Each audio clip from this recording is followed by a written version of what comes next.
In this lesson, we're going to be looking at word problems involving linear inequalities. We're going to look at a few problems that just involve one inequality, some problems that involve setting two scenarios less than or greater than each other, and then also a scenario where we have systems of inequalities. So a few different types of ways that these problems can be laid out, and we'll kind of go through each of those. So take a second and read through this problem.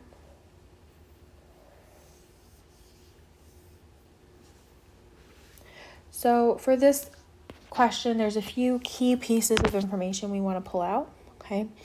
And when doing these problems, y'all, we're going to write things in this form a lot of the time, the y equals mx plus b form, okay? And we'll just make this some sort of inequality symbol instead of n equals usually. So a lot of the times we have some sort of flat phi, okay?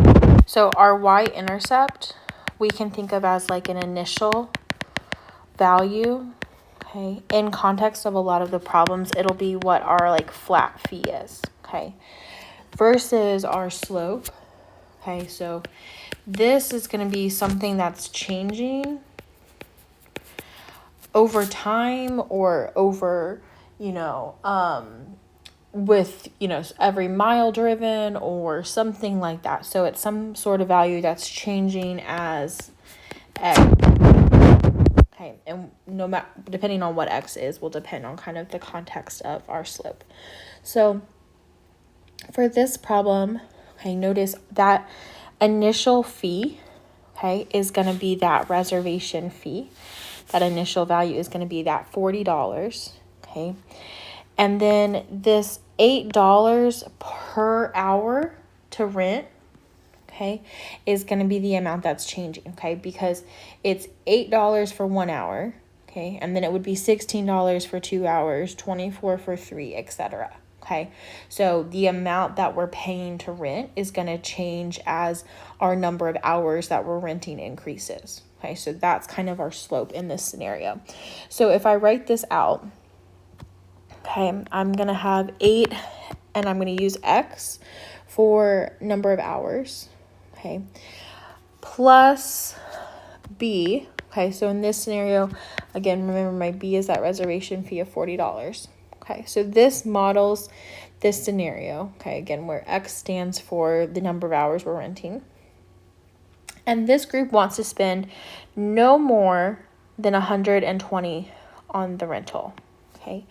So this part of the phrasing, okay, is going to be our y value. So we want to be less than 120, okay?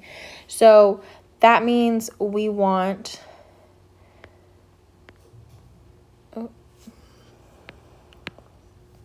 Sorry, I'm trying to think of the best way to explain it.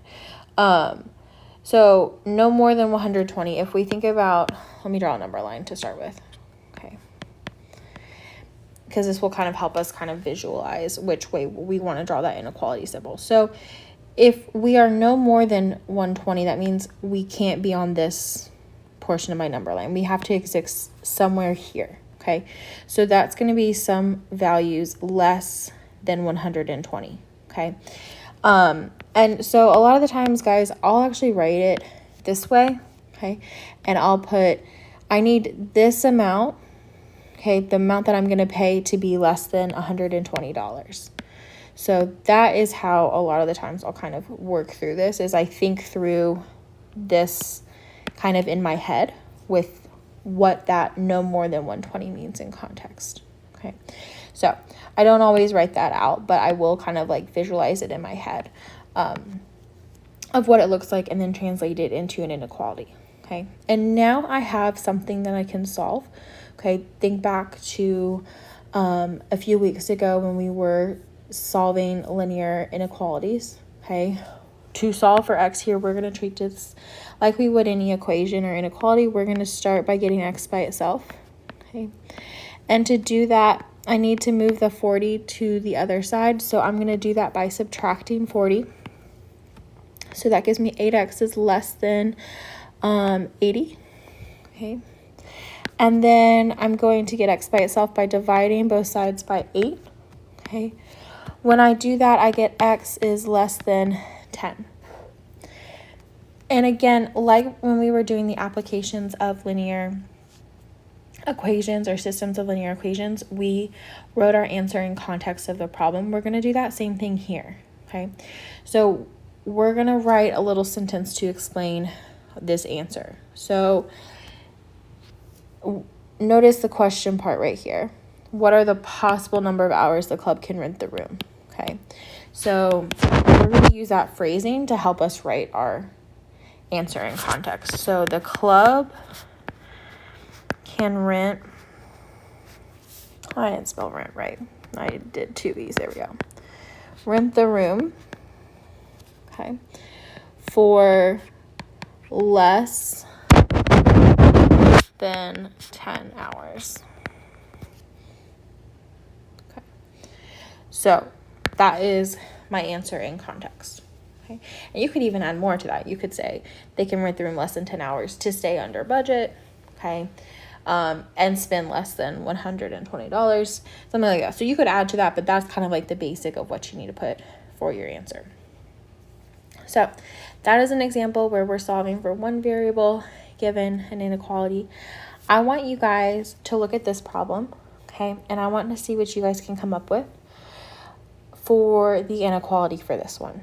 Okay, so take your best guess, okay, of what an inequality might look like for this problem.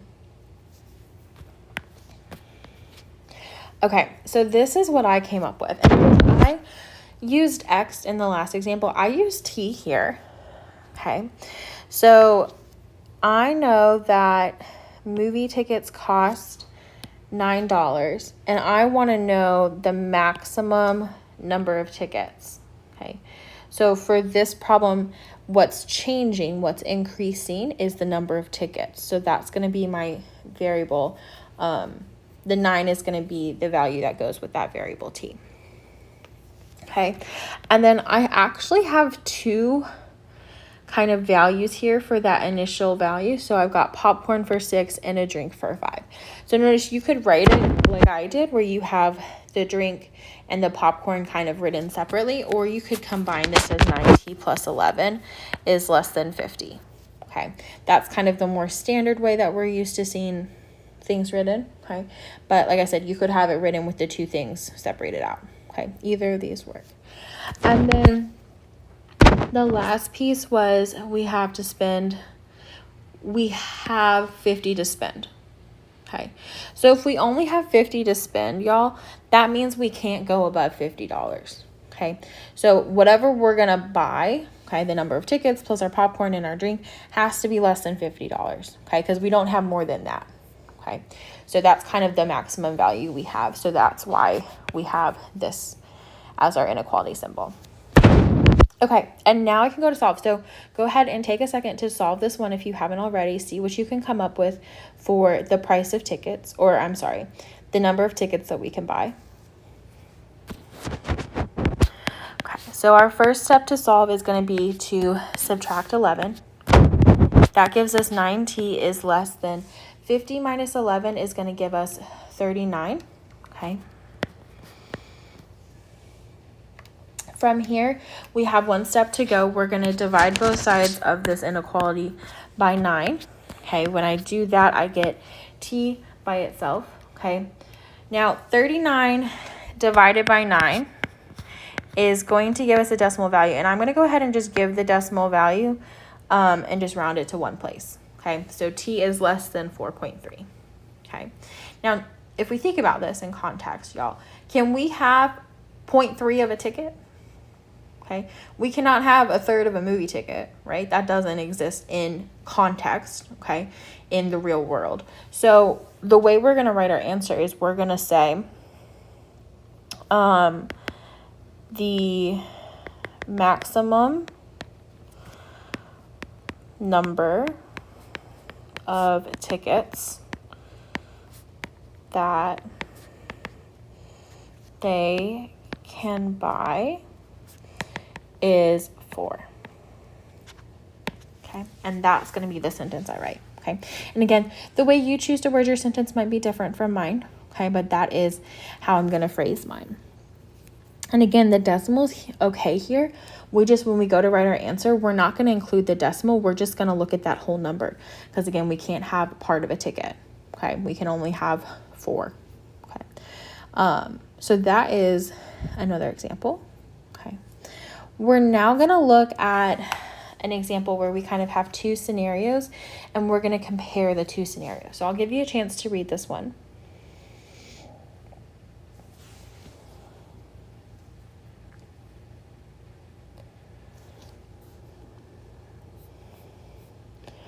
So for this problem, we have our 2 kind of scenarios. So we have our first tax bill, we pay $1,800 plus 3.5% of our home value. Okay, so the way we can write this as an equation, and I'm just going to label it as Y1 because it's the first tax bill, okay, is we have that flat fee of $1,800, okay, plus I need to convert my decimal, or I'm sorry, my percentage. So just as a quick reminder, okay, the way we do that is if you have your decimal point here between the 3 and the 5, right? If you move it 2 places to the left, okay, that is going to be my percent converted into decimal form, okay? The reason why we can do that, guys, is because we go from here to here. All we do is we divide by 100, okay, and drop the percent sign. So when we divide by 100, that's the same thing as moving the decimal 2 places. So just a quick reminder on converting percentages into decimals, okay? And I'm going to do 0.035, and I'm going to, again, just use X here for home value, okay? So no matter what my home value is, I take 3.5% of that plus the $1,800 flat fee, and that's how much I'll owe in taxes on that first bill. Okay, the second one is going to be 500 plus 3.5% of the home value. Okay, so the second one is going to look like this: 500 plus 0.0375x. Okay, and that's going to be my second, okay, tax plan written out as an equation. Okay, so now let's kind of talk about what this question's asking me to do. Okay, it wants to know the price range of home assessments that would make the first bill a better deal. Okay, so we're going to compare the first bill to the second bill. Okay, if the first bill is the better deal, is it less than or is it greater than the second one? Okay, that's what we have to figure out. So I want you to think to yourself for a second. If the first bill is the better deal, okay, so if Y1 is the better deal, okay, do I want that to be less than Y2 or do I want it to be greater than Y2? Okay, and if it's the better deal, okay, that means that we want it to be less than that second tax plan. Okay, so the people who like the first tax bill are going to be paying less under that bill than the people who like the second bill. Okay, so that is how we'll set up the inequality here. And what I can do is I can come in and I can take these equations. Okay, I can fill these in for Y1 and Y2, and I can go to solve them. Okay, so I can solve this problem for X. So to do that, I'm going to, just because it's inequalities, personally, I always like to move my X's to the left. Okay, so, oh, I forgot to write the 7.75x. Okay, so I'm moving my X's to the left side of my inequality, to the right side of my inequality. So to simplify here, okay, again, use your calculators here to help you. You got 0.035 minus 0.0375, which is going to give you negative 0.0 0.025x is less than 500 minus 1800 is going to give you negative 1300. Okay, we're going to divide both sides by this big decimal. Okay, that'll give x by itself. Now, remember here, y'all, when we divide by a negative, when I'm working with inequalities, what do I have to do? So when I divide by a negative, what do I have to do? Okay, we have to flip that inequality symbol. So when I flip that inequality symbol, I get x is greater than, and when I simplify that right side using my calculator, I get 520,000. Okay, so that is the final answer written out or solved out using the two inequalities. Okay, the two scenarios into one inequality to compare them. Now, let's write up a little statement. And I'm going to move this over to the left so I have room to write. So the way I would write this is people with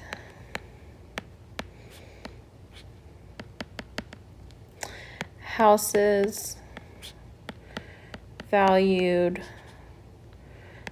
more than 520,000, okay, would prefer the first tax bill. Okay, now let's talk about why that is. Okay, because that first tax bill has a pretty big, flat fee. But the key point, okay, with that first bill is that interest rate. That interest rate is less than this other interest rate. So the people that have houses high or valued at higher values, when we take into account that percentage, even though it's not that big of a difference, it's only 0.25% difference, right? The second tax bill is only 0.25% greater in terms of the percent that it's taking. But that can be really significant if your home is valued at a pretty high level, okay? So I also want y'all to see that you could also answer this question, okay, using a graph. So I'm going to pull our answer over. I did not get it a big enough box. There we go. To the other side. Okay. So like we had said, okay, the people with houses valued at more than 520,000. So notice that is this point of intersection right here on my graph. Okay. So I did this using Desmos. So everybody this way, notice any house valued higher than that, the red graph is less than, okay? Remember the red one was my first tax bill, okay? And then the blue was the second. Okay, so you can also use graphs to help you solve these problems. So you can just kind of come up with equations for each of the scenarios, okay? Put those into like Desmos or whatever other graphing calculator you have. Find the point of intersection, okay? Because the point of intersection tells you when it go from one being less than to then greater than, okay, the other one. And then you can look at that from that point, okay, either below it or above it, depending on what the question is asking you. Okay, so that is an example where we're comparing kind of two scenarios to each other to figure out which one is the better deal for the first bill, okay, the first tax bill. So I want you guys to try the next one. It's very similar to this, okay? It's about two moving companies, okay? So see what you can come up with for this one for the two equations. Okay, so just write the two equations for the scenarios. We'll talk about the solving in a second. So come up with the two equations for this one. Okay, so for this problem, okay, we've got basic rental, and it's $50 a day plus 20 cents per mile.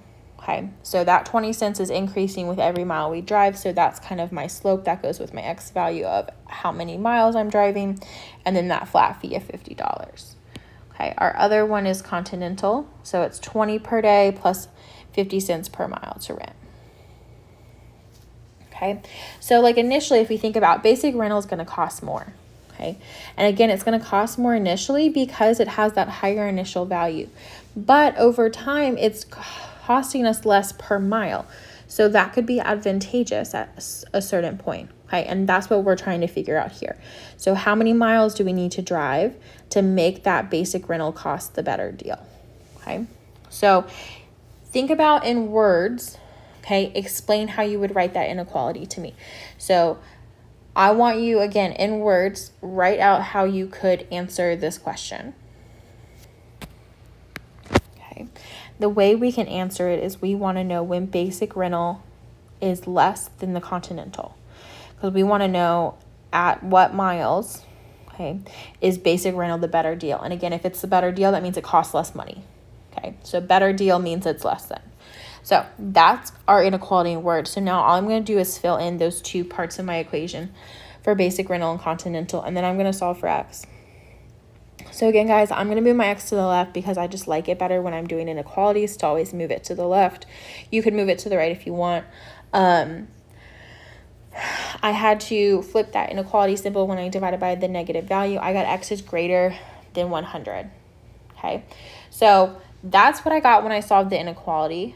Okay, I want you guys to write that answer out in words. Okay, what does that X is greater than 100 mean? Okay, in context of this problem. So take a second, write out a little sentence. Okay, so what I wrote out, and again, yours doesn't have to match mine word for word, just have the same kind of idea. We would need to drive, okay, so more than 100 miles must be driven to make basic rental the better deal.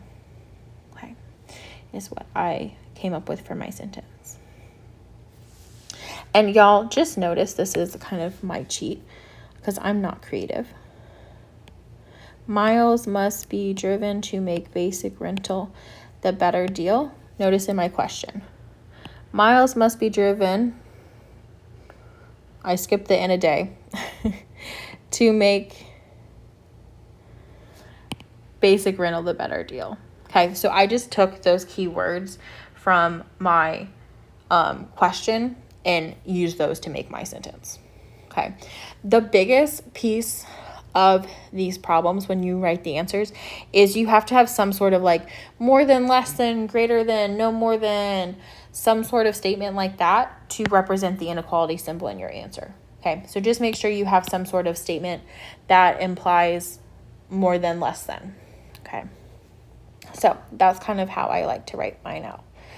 Okay, let's do another problem where we are going to look at a system of, just so y'all know, same problem. I just wanted you to see, again, you could have done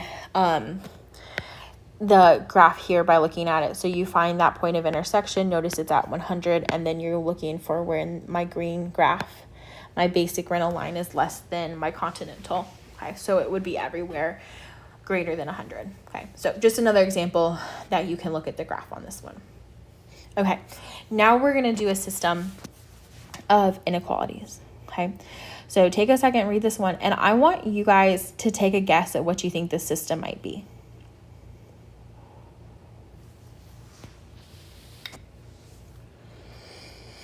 Okay, so notice for this one, it does tell me in the problem, okay, what my X and what my Y variables are, okay? And notice here, we kind of have our two scenarios, okay? So we're purchasing at least 100 items, okay? So that's how many I have. So X plus Y has to be greater than 100, okay? I have to have at least 100 items there. So, and at least means I could have 100 or more. Okay, so I can do greater than or equal to there. And then for the other one, I can think about it as how much I'm buying each item for. So pens are $1.50 and notebooks are $3 each. Okay, So I'm going to start with that. So 150x plus 3y, okay, and cannot spend more than 220, okay. So we can't spend more than that. So that means we have to be less than it, okay. So, and it also says more than 220, so we can spend 220. Okay, we just can't go above that. That's kind of our maximum. That's our budget, what we have to work with. So those are the two inequalities I'm going to come up with for this problem. Okay, so that is my system of inequalities for the number of pens and notebooks. Okay, now we are going to take this, and I went ahead and graphed this in Desmos for us on the next slide. And notice here that my question that I'm being asked now is, give two possible combinations of pens and notebooks that meet both constraints. Okay. Now remember, when we think about possible solutions to systems of inequalities, we're looking for the overlap, which is going to be this section of my graph. And y'all, I'm actually going to be bounded by this x-axis. I can't go below that, even though my overlap region does. This is a problem with real values. Okay, so we cannot have a negative value here at all. So I have to be restricted to the first quadrant. Okay, so that's why my picture here is only in quadrant 1. That's where I have positive x's, okay, and positive y's, because I can't have a negative number of pens. I can't have negative 20 pens. What does that mean, right, in context? So whenever I'm doing application problems, I'm most likely going to be restricted to that first quadrant, because negative values don't really exist in a lot of context. Especially for this class, we're going to stick to first quadrant when doing applications. Okay, so that's why, again, this screenshot is kind of just if that first quadrant, and I'm not going to consider values less than 0. Okay. So I'm looking in this overlap area, okay, and I'm trying to find values where I have possible solutions. So I can literally just pick any points that I like. So maybe I can pick here, okay, and then maybe I pick here. So I could say, again, X is pens, so 90 pens and 20 notebooks. That's one scenario. Okay, or I could have 110 pens and 10 notebooks as a possible solution. Okay, so just kind of two examples. Again, you could have picked any point. You could have picked this point right here. You could have picked this point right here. You could have picked this point right here. I just didn't, because those are kind of out in space in the middle of my lines. So I would have had to take guesses at what those values were. So I just picked ones where it was right on those kind of 10 value points, so it was easy to kind of figure out what the values represented. But lots of different possibilities here for your answers. No one right answer for this type of problem. Okay, so that is graphing linear inequalities in the context of a word problem, okay, as well as inequalities in other kind of formats. So let me know if you guys have any questions about any of this.